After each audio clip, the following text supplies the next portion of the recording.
அன்பார்ந்த தோழர்களே, என் உயிரின் உயிரான விடுதலை சிறுத்தைகளே, உங்கள் அனைவருக்கும் என்னுடைய வணக்கத்தை தெரிவித்துக் கொள்கிறேன். கால் வீக்கத்திற்கு சிகிச்சை எடுக்க வந்திருக்கிறேன்.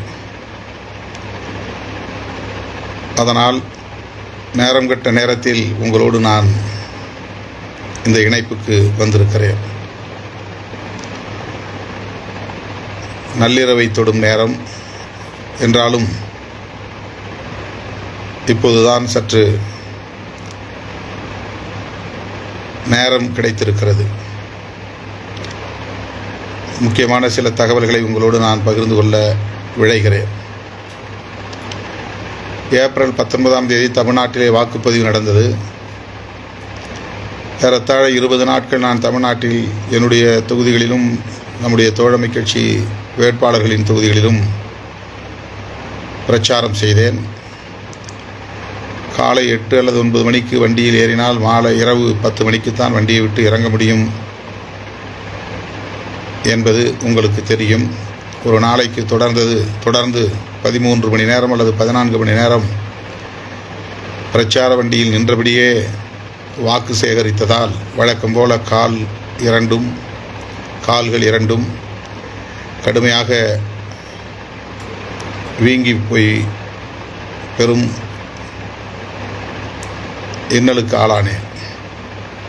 அந்த வழியோடு தொடர்ந்து பயணத்தில் இருந்தேன், பிரச்சாரத்தில் இருந்தேன்.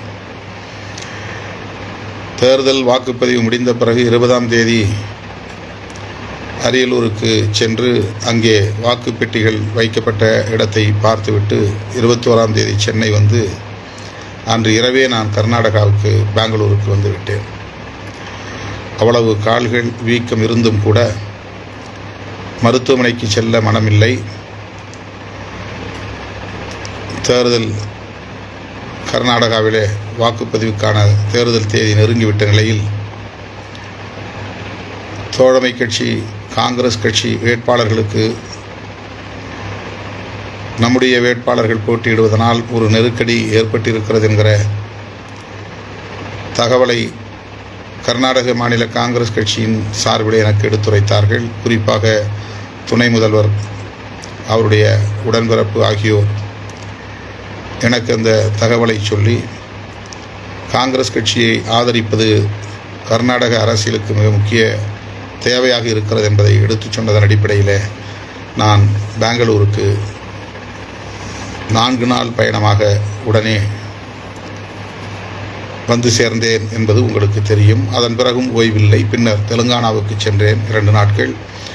அதன் பின்னர் சென்னை வந்து மறுபடியும் ஆந்திராவுக்கு 3 நாட்கள் சென்றேன். அதன் பிறகு சென்னை வந்து மும்பைக்கு சென்று 2 நாட்கள் அங்கே இருந்து நேற்று தான் நான் சிகிச்சைக்காக பெங்களூர் வந்திருக்கிறேன். பகல் முழுவதும் இந்த சிகிச்சை தொடர்பான சந்திப்புகள், மருத்துவரை சந்தித்து ஆலோசனை செய்தல் போன்ற தொடர்ச்சியான பணிகள் இருந்த காரணத்தினால் இப்போதுதான் சற்று நேரம் கிடைத்திருக்கிறது. இந்த நேரத்தில் சில தகவல்களை உங்களோடு நான் பகிர்ந்து கொள்ள விரும்புகிறேன். கால்கள் ஓரளவுக்கு வீக்கம் வடிந்திருக்கிறது. இன்னும் 2-3 நாட்கள் ஓய்வெடுத்தால் முற்றாக அந்த வீக்கம் சரியாகிவிடும் என்று நம்புகிறேன். ஏனென்றால் கால்கள் வீங்கும் போதெல்லாம் நான் மருந்து எடுத்து அதை சரி செய்ததில்லை. கூடுதலாக 6 மணி நேரம் அல்லது 5 மணி நேரமாவது தூங்கும் வாய்ப்பு கிடைத்தாலே கால்கள் வீக்கம் சரியாகி விடுகிறது, அந்த கால்களில் இருக்கிற வீக்கம்.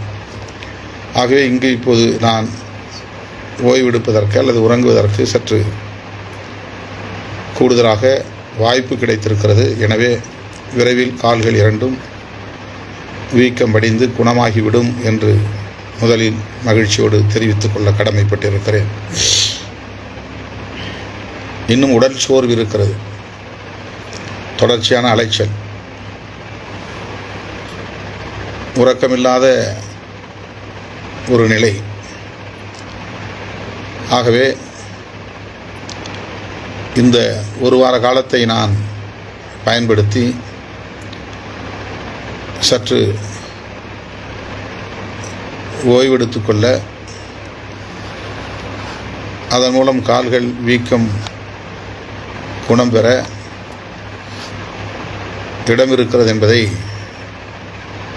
மீண்டும் ஒரு முறை உங்களுக்கு சொல்லிக்கொள்ள கடமைப்பட்டிருக்கிறேன். இப்போது நான் உங்களோடு பகிர்ந்து கொள்ள விரும்புகிற செய்தி மிக முக்கியமான செய்தி. விருதுகள் வழங்கும் விழா. விருதுகள் வழங்கும் விழாவை தேர்தல் முடிவுகள் வந்த பிறகு நடத்தலாம் என்று ஆலோசனை சொன்னார்கள். நான் அதற்கு முன்னதாகவே இதை முடிக்க வேண்டும் என்று எண்ணி விருதுகள் பெறும் சான்றோர்கள் பட்டியலை அறிவித்த போது மே 25ஆம் தேதி சென்னையிலே விருதுகள் வழங்கும் விழா நடைபெறும் என்பதையும் அறிவித்திருக்கிறேன். அதை நீங்கள் அறிவீர்கள். அந்த விழாவுக்கு அனைத்து பொறுப்பாளர்களும் கட்டாயம் வர வேண்டும். தேர்தல் தொடர்பான கலந்தாய்வு கூட்டம், மேலாய்வு கூட்டம் நடத்த வேண்டும் என்று ஒரு தேதியை நான் அறிவித்தேன். ஆனால் கர்நாடகாவுக்கு செல்ல வேண்டிய நெருக்கடி ஏற்பட்டதனால் அந்த தேதி தள்ளி போடப்பட்டது. அது இன்னும் நடக்கவில்லை, எப்போது என்றும் அறிவிக்கவில்லை. மாவட்ட செயலாளர்கள் கலந்தாய்வு கூட்டம், மேலிட பொறுப்பாளர்களுக்கான கலந்தாய்வு கூட்டம், தேர்தல் தொடர்பான ஒரு மேலாய்வு கூட்டம் இந்த விருதுகள் வழங்கும் விழாவுக்கு பிறகு ஒருங்கிணைக்கப்படும் என்றும் தெரிவித்துக் கொள்கிறேன். விருதுகள் வழங்கும் விழா சென்னை தேனாம்பேட்டையில் காமராஜர் அரங்கில் நடைபெறுகிறது. மாலை 3 மணிக்கெல்லாம் தோழர்கள் அங்கே வந்து சேர்ந்து விட வேண்டும். சரியாக 4 மணிக்கு தொடங்கினால்தான் 9 மணிக்குள் முடிக்க முடியும். குறைந்தது 5 மணி நேரம் எடுத்துக்கொள்ளும். எனவே தோழர்கள்